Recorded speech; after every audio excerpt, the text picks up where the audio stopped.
Assalamualaikum warahmatullahi wabarakatuh. Perkenalkan, nama saya Hari Cipta Wiguna. Di sini saya akan menjelaskan bagaimana pelaku usaha mendapatkan izin secara elektronik.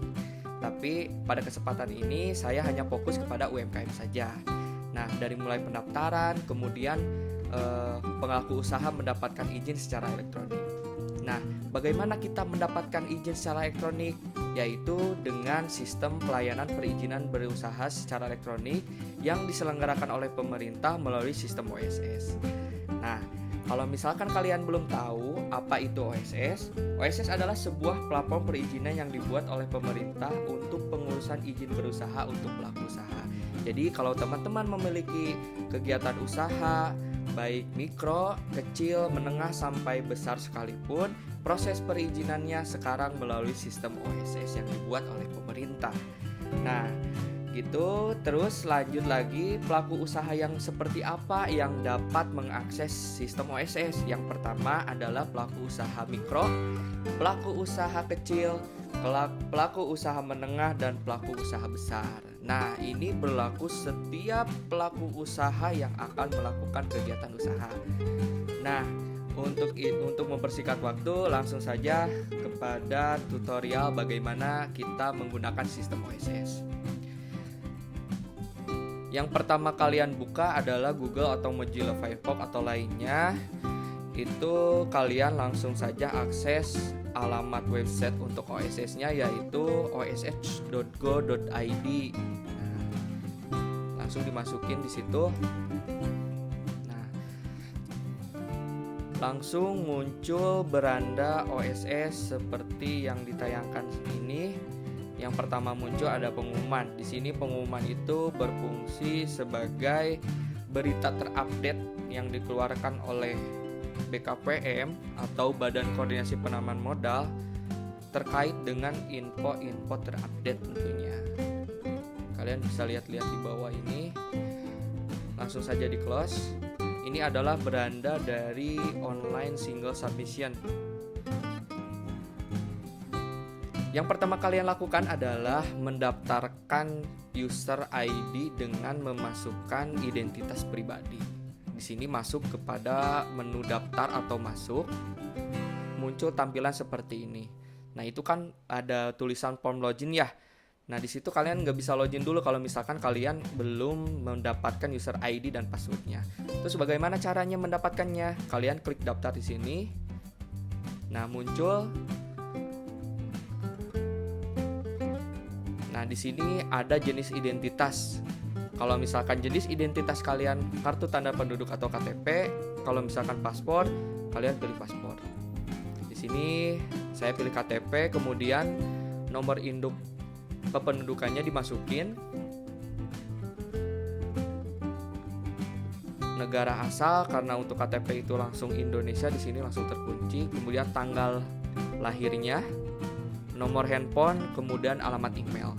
Untuk nomor handphone kalian isikan tanpa angka 0 di depannya. Jadi kalau misalkan 085 sekian-sekian, kalian langsung menuliskan nomor handphonenya 85 sekian-sekian gitu.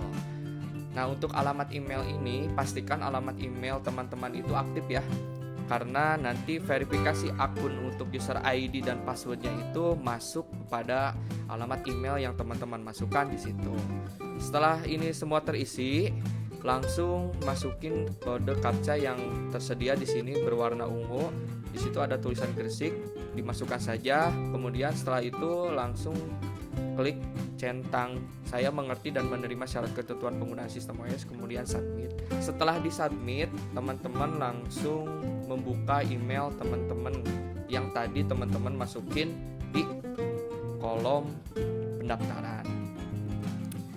Nah, alamat email yang masuk itu yang pertama adalah verifikasi akun yang harus diaktifasi oleh teman-teman. Di sini contohnya.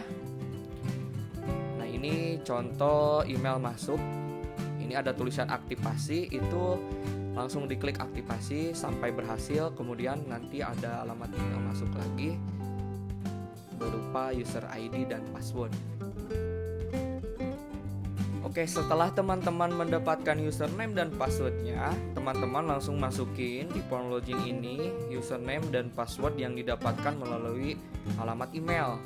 Nah, setelah dimasukin username dan passwordnya, langsung masukin kode kaca yang tulisan warna hijau itu, tulisannya Bone.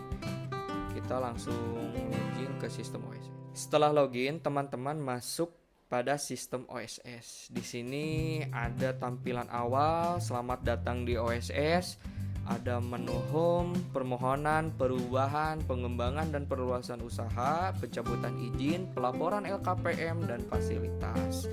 Nah, untuk permohonan perizinan berusaha, teman-teman langsung klik saja di sini permohonan.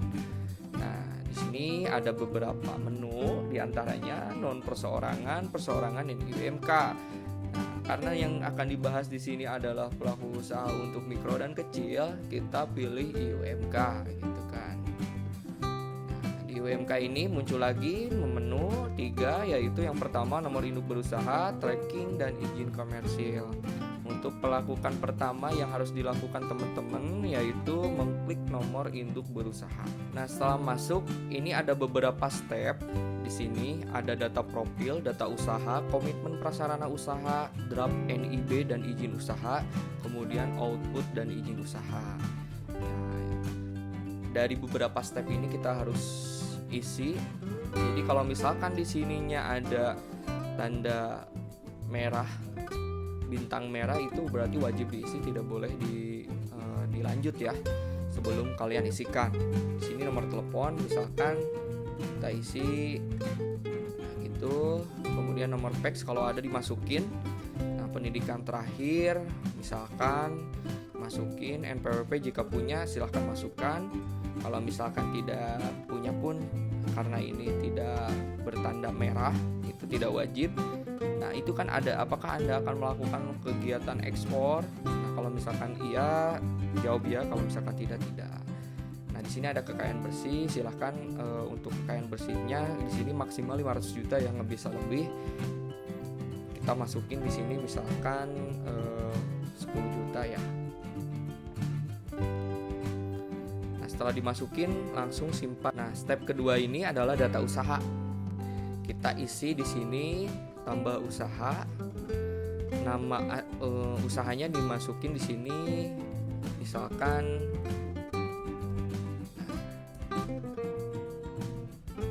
kemudian ada pilih KBLI di sini, kode KBLI-nya perdagangan eceran, bukan mobil dan motor. Nah, di sini kita pilih pakaian, eceran pakaian, alas kaki, eceran perlengkapan, eceran pakaian.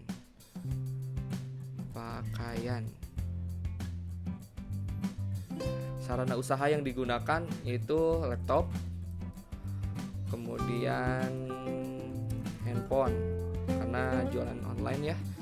Di sini alamat usahanya ketikkan nama dari alamat usaha teman-teman. Misalkan kalau misalkan usahanya keliling, itu dimasukin alamat KTP ya. Kalau misalkan alamatnya berbeda dengan KTP pun bisa dimasukin di sini sesuai dengan alamat usaha kegiatan yang dilakukan oleh teman-teman. Nah, terus isi provinsi, kabupaten kota, kecamatan, kelurahan, desa. Nah, status tempat usahanya sewa atau bukan. Nah, kalau misalkan bukan sewa silahkan pilih bukan sewa. Jumlah tenaga kerjanya misalkan masukin 1 orang. Tadi modal usahanya misalkan 5 juta. Perkiraan hasil penjualan per tahunnya tidak boleh melebihi 2,5 miliar. Misalkan setahunnya dapat 50 juta ya. Ketika semua ini sudah diisikan, kalian langsung klik simpan. Setelah data ini terisi, teman-teman langsung klik selanjutnya. Nah, setelah keisi semua, ini data-data dari kegiatan usahanya, terus klik disclaimer-nya dan proses NIB dan izin usaha. Nah, sudah jadi teman-teman. Ini NIB-nya bisa dicetak.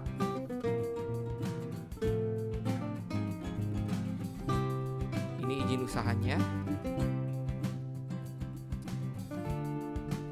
satu lagi adalah lampiran izin usahanya.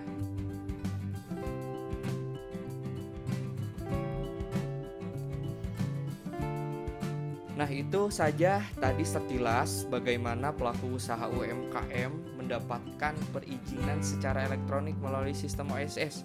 Kalau misalkan teman-teman ada yang ditanyakan, silahkan tulis di kolom komentar. Terima kasih telah menonton. Jangan lupa klik subscribe, komen, like, dan share ke teman-teman kalau misalkan teman-teman suka dengan video ini.